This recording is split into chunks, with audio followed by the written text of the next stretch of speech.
Psychology को लेके आज भी हमारे समाज में बहुत सारी गलत अवधारणाएं हैं। अगर साइकोलॉजिस्ट का कहीं जिक्र आता है तो उसके बारे में सबसे पहले इमेज बनती है कि ये व्यक्ति चेहरा देख के फेस रीडिंग करके हमारे मन के विचारों को जान लेगा, या ये तो पागलों का डॉक्टर है। अगर कोई व्यक्ति साइकोलॉजिस्ट के पास जाता हुआ नजर आता है तो अक्सर मान लिया जाता है कि इस व्यक्ति को कोई ना कोई ऐसी प्रॉब्लम है जो शायद हम सबसे अलग है। उसको संशय की नजर से देखा जाता है और कहीं ना कहीं उसके बारे में जजमेंटल लोग हो जाते हैं। अगर कोई व्यक्ति साइकोलॉजी पढ़ता हुआ नजर आता है, साइकोलॉजी की क्लास लगाता हुआ कोई बच्चा नजर आता है, अक्सर बच्चों के द्वारा उसको साइकी बोल दिया जाता है। आखिरकार ये साइकोलॉजी है क्या? साइकी शब्द का अर्थ है क्या? आज हम आप लोगों को इससे ही परिचित करवाते हैं। साइकोलॉजी बेसिकली ग्रीक वर्ड है जो दो शब्दों से मिलकर बना है, psyche plus logos. Logos mean study करना, टू स्टडी, अध्ययन करना। लेकिन साइकी जो शब्द है इसका अर्थ समय के अनुसार बदलता रहा है, रूपांतरित होता रहा है। साइकी शब्द का अर्थ सोल। जब साइकोलॉजी एक दर्शन शास्त्र के एक विषय के रूप में पढ़ाया जाता था, उस टाइम पर साइकी का अर्थ जो दर्शन शास्त्री फिलोसफर बताते थे वो होता था सोल, आत्मा। आत्मा का अध्ययन इसको बोला जाता था। लेकिन जैसे जैसे समय बढ़ा, आगे बढ़ा, समय के अनुसार इसका शब्द भी रूपांतरित होता रहा। और जैसे ही साइकोलॉजी की फर्स्ट लैब 1879 में ओपन हुई, उस टाइम पे साइकी शब्द का अर्थ विल्हेल्म वुड ने बताया माइंड। और माइंड के उस कॉन्शियस माइंड पर उन्होंने ज्यादा रिसर्च किया, स्टडी किया, ताकि बिहेवियर को समझा जा सके। लेकिन उसी दौरान एक और साइकोलॉजिस्ट थे जिन्होंने भी साइकी के माइंड शब्द को पकड़ा हुआ था, लेकिन वो माइंड के दूसरे वाले अनकॉन्शियस पार्ट पर ज्यादा स्ट्रेस दिए हुए थे। अनकॉन्शियस मोटिवेशन की वो बात कर रहे थे जो हमारे बिहेवियर को डिजाइन करता है। वो साइकोलॉजिस्ट थे सिगमंड फ्रॉइड। फिर जेबी वाटसन का आगमन हुआ अमेरिका में। उन्होंने कहा कि माइंड की बात छोड़ दीजिए, मन की बात ऐसे ही किए जा रहे हो, उसको देखा नहीं जा सकता, वो एक एब्स्ट्रैक्ट कॉन्स्ट्रक्ट है। हम बात करते हैं बिहेवियर की, जो दिखाई देता है, उसको स्टडी किया जा सकता है, साइंटिफिक तरीके से उसको एक्सप्लेन किया जा सकता है। तो उन्होंने साइकी का जो सब अर्थ है वो बिहेवियर से जोड़ दिया। जैसे जैसे कॉग्निटिव इवोल्यूशन हुआ, संज्ञानात्मक क्रांति आई, आर्टिफिशियल इंटेलिजेंस की बात होने लगी, वैसे वैसे साइकी का अर्थ है जो बिहेवियर प्लस मेंटल प्रोसेस के रूप में उसको लोगों द्वारा, साइकोलॉजिस्ट के द्वारा स्वीकार किया जाने लगा। So at present scenario psychology is the scientific study of behaviour and mental process. मनोविज्ञान व्यवहार और मानसिक क्रियाओं का, प्रक्रियाओं का एक वैज्ञानिक अध्ययन है। बिहेवियर या व्यवहार यहाँ पर उस कंक्रीट या उस एक्सटर्नल एक्शन रिएक्शन को बताया गया है जिसको हम देख सकते हैं। जैसे किसी व्यक्ति के बात करने का तरीका, उसके फेशियल एक्सप्रेशन, उसका मूवमेंट या उसका गेस्चर, पोस्चर, जो भी है जिसको देखा जा सकता है। मेंटल प्रोसेस, ऐसी क्रियाएं जो कोवर्ट है, जो प्रच्छन्न है, जो देखी नहीं जा सकती डायरेक्टली, जिनको देख नहीं सकते, यानी कि जो इंटरनल है, जो मन की क्रियाएं हैं। जैसे हमारा थिंकिंग, सोचने का तरीका, हमारी फीलिंग्स, रिमेंबर करने, ये सारी ऐसी क्रियाएं हैं जिनको देखा नहीं जा सकता। तो ये सब्जेक्ट मैटर के रूप में साइकोलॉजी में आज के टाइम पर माना जाता है। यानी कि यही विषय वस्तु है जिसको साइकोलॉजी में स्टडी किया जाता है। यही साइकोलॉजी का रियल मीनिंग है आज के सिनेरियो में। अब इसको साइंटिफिक स्टडी क्यों कहा गया? साइंटिफिक इसलिए क्योंकि किसी भी व्यक्ति के बिहेवियर को, उसके मेंटल प्रोसेस को स्टडी करने के लिए एक सिस्टमेटिक तरीका होता है, एक वे होता है, एक मेथड होता है। उसमें किसी प्रकार की बायसनेस या पक्षपात नहीं होता। चाहे वो डेटा कलेक्शन की बात हो, चाहे डेटा के एनालिसिस की बात हो, या रिजल्ट रिपोर्ट की बात हो, जो भी होता है वही रिपोर्ट किया जाता है।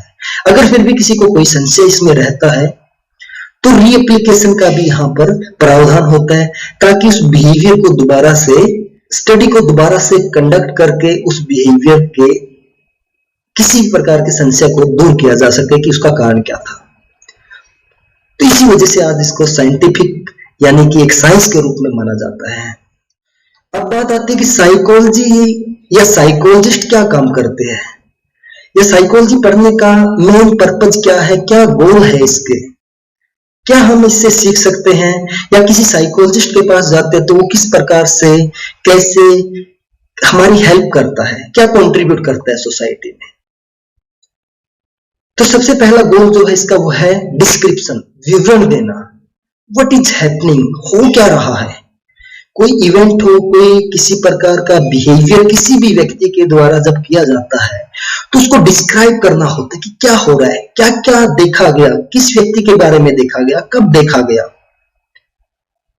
फिर उसको एक्सप्लेन किया जाता है, व्हाई इज इट हैपनिंग, ऐसा क्यों हो रहा है, उसका व्हाई सर्च आउट करने की कोशिश की जाती है, उसके कारणों का पता लगाने की कोशिश की जाती है, ताकि उसके जो एक सेट ऑफ ऑब्जर्वेशन के आधार पर कारण निकल के आएंगे, उनसे एक थ्योरी, एक सिद्धांत डेवलप वहां पे किया जा सके, जो आगे आने वाले टाइम में प्रिडिक्ट कर पाएगा कि when will it happen again, ये दोबारा कब होगा, ऐसा बिहेवियर दोबारा रिपीट किया जाएगा कि नहीं किया जाएगा। ये प्रिडिक्शन आसानी से की जा सकती है उस थ्योरी के आधार पे, उस सेट ऑफ ऑब्जर्वेशन के आधार पे, उन कारणों के आधार पर। फिर बात आएगी कि ऐसा बिहेवियर अगर अनडिजायरेबल है, अगर अवांछित है समाज के लिए, अच्छा नहीं है किसी भी व्यक्ति के लिए, तो उसको कंट्रोल कैसे किया जाए, how can it be changed, यानी कि जो अनडिजायरेबल बिहेवियर है उसको कंट्रोल किया जाएगा, और जो डिजायरेबल बिहेवियर, जो वांछित व्यवहार है, जिसकी रिक्वायरमेंट है, जरूरत है उस व्यक्ति को, उसके परिवार को, समाज को और उस देश को, ताकि वो अपना कंट्रीब्यूट कर सके एक human resource, healthy human resource के रूप में। तब बात आती है कंट्रोल की, रिप्लेसमेंट की, कि उसके वांछित अनडिजायरेबल बिहेवियर को चेंज किया जाए, रिप्लेस किया जाए, कंट्रोल किया जाए, उसकी जगह पर रिप्लेस करके डिजायरेबल बिहेवियर को वहां पर पुट किया जाए, यानी कि एक अच्छी आदत उसमें डेवलप कर दी जाए, विकसित कर दिया जाए। जब इसका जिक्र आता है तो वहां पर जरूरत पड़ती है साइकोलॉजिस्ट की, साइकोथेरेपिस्ट की, क्लिनिकल साइकोलॉजिस्ट की, काउंसलर की। तो ये कार्य होता है साइकोलॉजिस्ट का। अब एक एग्जांपल के माध्यम से इसको समझते हैं। फॉर एग्जांपल, कोई बच्चा क्लास नहीं लगा रहा, कॉलेज हर रोज आता है, लेकिन वो गैलरी में, पार्क में, कैंटीन में, ग्राउंड में, हर जगह देखा जाता है सिवाय क्लास के। ये था डिस्क्रिप्शन, क्या हो रहा है, ये हो रहा है कि बच्चा क्लास नहीं लगा रहा और इसी तरह से वो हर जगह देखा जाता है सिवाय क्लास के। एक्सप्लेनेशन, अब उसकी व्याख्या की जाएगी, व्हाई, ऐसा क्यों हो रहा, व्हाई इज इट हैपनिंग। परिवार से पूछा जा सकता है, कोई इसको प्रॉब्लम हो पहले से, पर्सनैलिटी को असेस किया जा सकता है, उसके इंटरेस्ट को चेक किया जा सकता है। हो सकता है कि वो बताए कि टीचर का जो पढ़ाने का तरीका है उनको समझ नहीं आ रहा। अब ये बहुत सारे सेट ऑफ ऑब्जर्वेशन या एक्सप्लेनेशन है बिहेवियर जो उसके द्वारा किया जा रहा है, जो हमने पहले डिस्क्राइब किया था। अब इसके आधार पर हम प्रेडिक्शन कर सकते हैं, भविष्यवाणी कर सकते हैं।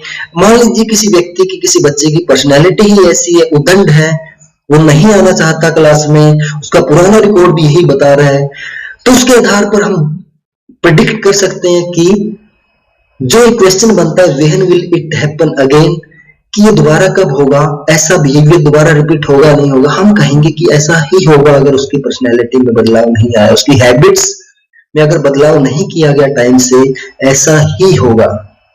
उस समय बात आएगी कंट्रोल की, नियंत्रण की। How can it be changed, क्या ये पॉसिबल है कि इसको चेंज किया जा सकता है? हाँ जी, बिल्कुल पॉसिबल है। एक साइकोलॉजिस्ट, एक काउंसलर इस बात के लिए एग्री रहेंगे, एक्सेप्ट करेंगे इस चैलेंज को और कहेंगे कि हाँ ये पॉसिबल है, इसको चेंज किया जा सकता है। जो अनडिजायरेबल बिहेवियर है, जिससे सबका, खुद का, उसके परिवार का, एक समाज का नुकसान होने लग रहा है, एक ह्यूमन रिसोर्स के रूप में, हम इसको इस नुकसान से बचा सकते हैं। वो चैलेंज लेते हैं और वो उसके अनडिजायरेबल बिहेवियर को चेंज करके डिजायरेबल बिहेवियर, जो कि अच्छा है, वांछित है, जरूरी है किसी भी व्यक्ति के लिए, देश के लिए, उसके परिवार के लिए, समाज के लिए, ऐसा बिहेवियर जो जरूरी है, वो आदतें, वो बिहेवियर उसमें डेवलप किया जाता है, उसमें डिजाइन किया जाता है। ये कार्य करते हैं साइकोलॉजिस्ट। सो आई होप आप लोगों को ये समझ आया होगा जो मैंने एक्सप्लेन करने की कोशिश की, वो उदाहरण जो पहले एक शुरुआत में हमने जिक्र किया था कि साइकोलॉजिस्ट के बारे में या साइकोलॉजी के पास जाने वालों के बारे में या साइकोलॉजी पढ़ने वाले बच्चों के बारे में बनी हुई है, शायद कुछ क्लैरिटी हुई होगी कि ऐसा विषय है जो आपको अपने प्रति, दूसरों के प्रति क्लियर करने में आप लोगों की हेल्प करता है। लास्ट तक वीडियो को देखने के लिए बहुत बहुत शुक्रिया आप सभी का। आप सभी से यही कहना चाहूंगा कि जिसने चैनल को सब्सक्राइब नहीं किया है, चैनल को सब्सक्राइब कर लीजिए। अच्छी और इंफॉर्मेटिव वीडियो समय अनुसार इस पे हम डालते रहेंगे। अगर वीडियो अच्छी लगी है तो लाइक भी कर दीजिए, कमेंट भी कर दीजिए। कोई डाउट हो तो भी कमेंट कर दीजिए, कोई सुधार की जरूरत हो तो भी कमेंट कर दीजिए, वो हमारे लिए कंस्ट्रक्टिव कमेंट रहेगा। अगर अच्छा लगा है वीडियो को आप लाइक कीजिए और अपने दोस्तों के साथ शेयर भी जरूर कीजिएगा। Thank you.